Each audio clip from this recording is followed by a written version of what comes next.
You're listening to The Mountain Gardener with local expert Ken Lane. Mountain gardening is very rewarding, with a few Ken's tips, tricks, and garden shortcuts sure to turn your thumbs even greener. Now welcome back to The Mountain Gardener. And we are back in the studio with Lisa Lain. She comes each week just to share her perspective on gardening, what you're seeing, what you're thinking, this is kind of your season. So we're starting fall. You seem to love fall. I like fall. Spring. You love fall. Yeah. And the fall, I think, is decorating pumpkins and scarecrows and it's Indian corn. It's cool. Spring is cool too. It's just windy. True. Spring is visionary. It's thinking through what will be coming down the road, what flowers. You're starting with seed and bulbs and planning ahead. Now everything looks so good, and it's just accessorizing what already looks fantastic. So it's a different way of coming after the gardens. It's a fun time. I like fall too. Yeah. So we push on here because we're a 4-season climate, right?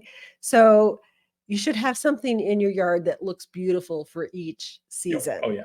So planting for that fall, yes, they're there in the spring and the summer and all that, but planting for that fall color is important if you want to enjoy those colors out in your yard. If you don't do that, the natural spring and summer gardens just naturally fade into blah, green. They stop blooming. They start turning color. And so the flowers of fall, you need to actually introduce some of those to keep that bloom cycle going through really November through Thanksgiving. Sure. Actually, at the lower elevations, you can keep it going right through winter. That's that's something that the Midwestern folks think, no, that's impossible, can't be done. Oh, it's not Kansas anymore, Toto. Oh, it's the reason you moved here is because it's a real nice 4 seasons. And so even January, it's cold in the morning, but by the afternoon, you're putting on a lighter layer and you're enjoying the sunshine. Yeah. And so you've got plants that can take that and thrive, like pansies and that kind of thing. Sure. Love that. Sure. Which are coming in more towards the end of maybe this month. They like it a little cooler. Yeah. But they are coming. And yes, we will have lots of pretty things to put in. People are begging for them right now. So I'd say if you do plant them too early, you can trick them into blowing out on you. So we're not. So we have cool weather, and then it gets hot again. Cool weather. It's an Indian summer is what we define it here in the Southwest, where you're thinking it's summer, and then it's not, and then it's just back to summer again. So you get tricked into planting too early some of these fall plants. Later's better, especially at the lower elevations. But I would say if you're planting for fall tree color, maples. Oh yeah. What's the Aspens? The pear, Birch, ornamental pear, aspens, Raywood Ash, things that give you that really pretty fall color. Now is the time to be putting that in so you can enjoy the fall color. Yeah. So yes, you can enjoy it next year, but why not enjoy it this year? I would say the same thing with vines. So people wait too long to put the Virginia creeper, the trumpet vines, the honey. They wait too long. You should put them in before they turn so you get to enjoy the whole color. If you wait till they're in color, you plant them and they just drop the leaves almost like the next You're like, day. well, I didn't see that. Yeah. But some of the shrubs that people like for fall color, you did the Virginia creeper, which is it's a beautiful vine for fall color. But shrubs would be burning bush. Oh yeah, that one that turns that bright red, like it's burning, like you see it from miles down the road. Nandina is another one that can really give you some really nice fall color, and then Oregon Grape Holly is a good one for fall color. You kind of get the oranges and reds in the leaves, and it's really pretty. I would even say I would go so far, and we're stretching out there, but if you're tuned in and maybe you're from another area, you're not used to this area, I would even say a puntia or your prickly pears. Many of those they're evergreen. Right. And they get these beautiful pads, and they're famous for their fruits, which they're forming right now. But in the winter, late middle of autumn through winter, they get this purpley, they can turn color on you. They get this interesting, the pads actually will change colors, and it's unique to the Southwest. So you can have real fun with this. So get creative. I didn't think of that one. There you go. But you are creative.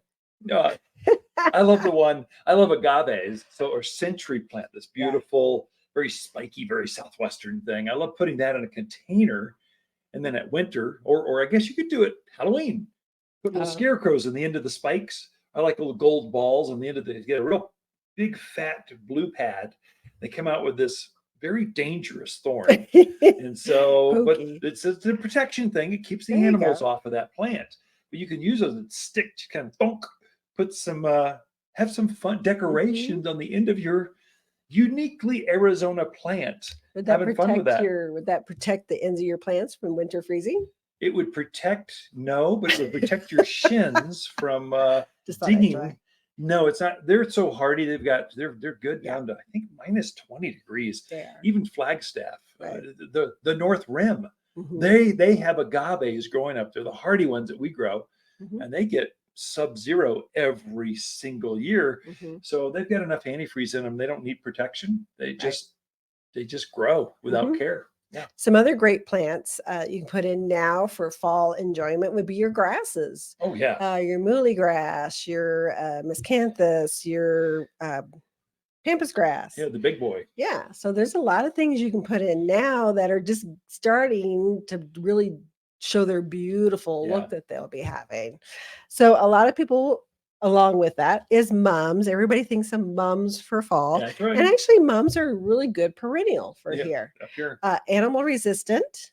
They're not real heavy water users. You can put them in the sunny spots. So they're just a really nice plant to mix into your perennial bed as well. And we do get them in. So this one's still pretty tight. Hasn't really blown all its flowers yet, which is great because you get to enjoy more of the blooming when they're still tight. So this is the yellow Beverly Gold. Beverly Gold mum. Chrysanthemum.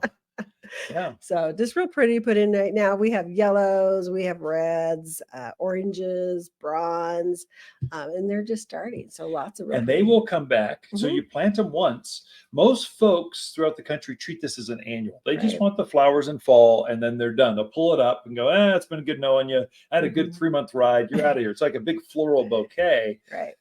But at this elevation, you put it in the right spot, you can have this thing come back for decades, not just once, but for years and years out in the gardens. Now it's a green blob until now. So if you want color, a reason people treat it as an annual, they want something bright and colorful because these are usually by the front door, back patio, someplace showy. They want showy things there, and to have it green from March, April, May, June, July, August, for 6 months, and then finally bloom.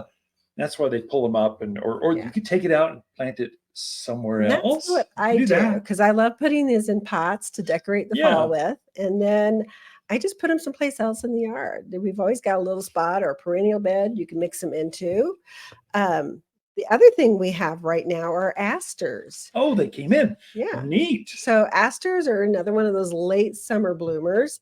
They usually comes in the purples and the pinks, the really bright colors. And I think we have purple and pink, and I think I have like 2 more varieties coming in really soon here. So asters kind of similar to the mum and how they grow and when they bloom, but another really nice addition to your perennial bed. I would say asters are actually a tremendous addition to perennial wildflower beds because there's actually a wild aster that grows here. It's going to naturalize easier or reseed easier than a mum will. Right. Mums have and they look a little bit wilder. They're a little bit more open, whereas mums are tighter, fuller, more groomed. And so there's a difference for them. And asters too. So mums will have kind of crop after crop. There's hundreds of them coming. Asters. One time. There's not very many. So it's a very specialized crop. And so if you want asters, you come in, you better buy them now. Not to pressure you, but the window is tight. There's mums. They're way out there. They're for a long time. Yeah. Anyway, well, Lisa. Yeah. Any last parting thought? Words? Plant now for beautiful fall color in your yard. That's it. Enjoy all your seasons. Yeah. Now's the time for your oranges, the purples, the royal colors of autumn are now. So Hi Waters with the plants of the week and our gold flame honeysuckle. Wonderfully fragrant. These blooms are in full color right now and will stay that way until the first frost of October. These pink and gold blooms are irresistible to hummingbirds and butterflies alike. Excellent as a quick ground cover, but robust enough to climb vertical structures and fences. Waters Garden Center, 1815 Iron Springs Road in Prescott, where people who love blooming vines, they love to shop.